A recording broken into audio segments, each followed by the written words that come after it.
All right, so I just got my Massachusetts car state inspection, and my car failed. It's a 2011 Jeep Grand Cherokee, and it failed because my right taillight assembly has some cracks in it, and it also failed because they said both the left front and right front marker parking lights were out.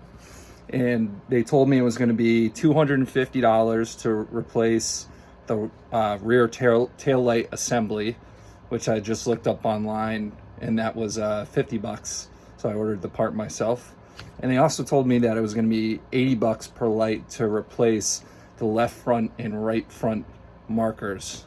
So I looked those up on AutoZone. I just bought those lights for, you can get 2 of them for 20 bucks. I'll show you which ones that I bought, and it is unbelievably easy to replace. I thought it was going to take me 30 minutes. It took 5 minutes, and I already put them in, but I'll show you how to do it because there's a really easy way to do it by accessing a panel that's right by the tires. So you don't need to unplug anything or move anything around underneath the hood. You can just reach up underneath the tires, and there's an easy spot to get it. So I'll show you where that is.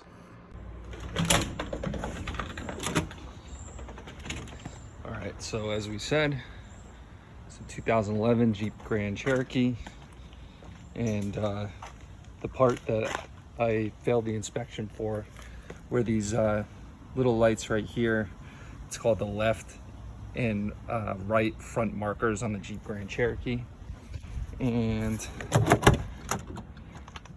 you can tell if they're out because if you turn this to parking mode, they should be on.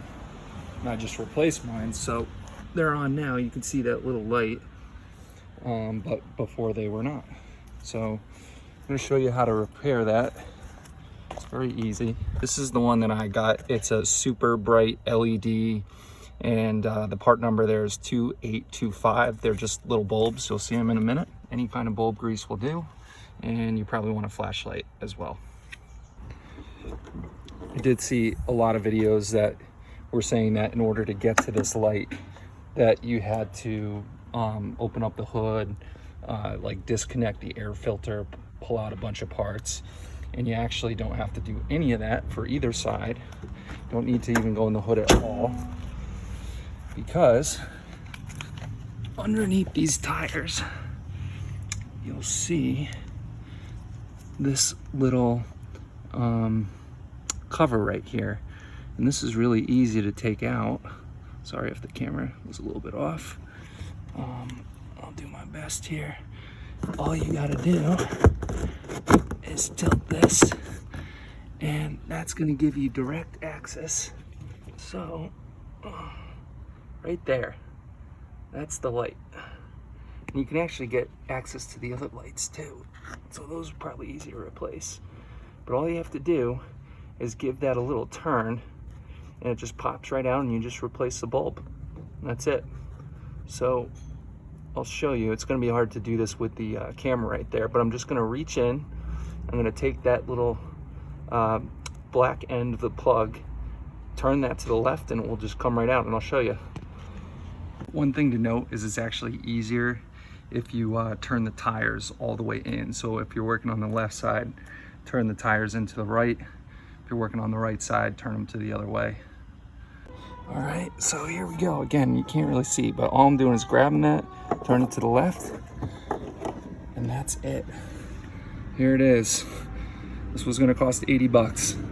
All I did was buy this light bulb. Here's the light bulb.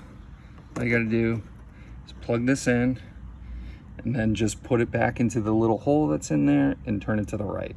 So I just put it back in, screwed the bulb in, just put it right back into that little hole that I just showed you. And this thing's kind of a pain, but it's pretty good.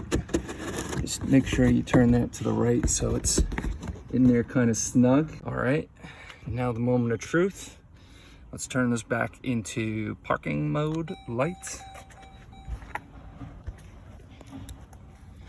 And what do you know? The bulb is on. I already did this side as well. So we got the bulb on right there.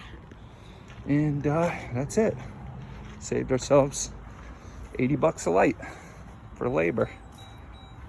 It's also worth noting that they also failed my inspection because there were a few cracks on my right passenger side parking light.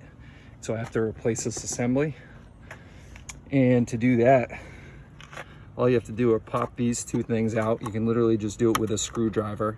They're pretty loose in there. It's hard to do it with your hands, but just put a screwdriver right in here. They just pop right out. And this part can be replaced for 50 bucks. Find it online. I think it was carparts.com or something like that. But I'll do that and then probably save myself 400 bucks. Easy peasy.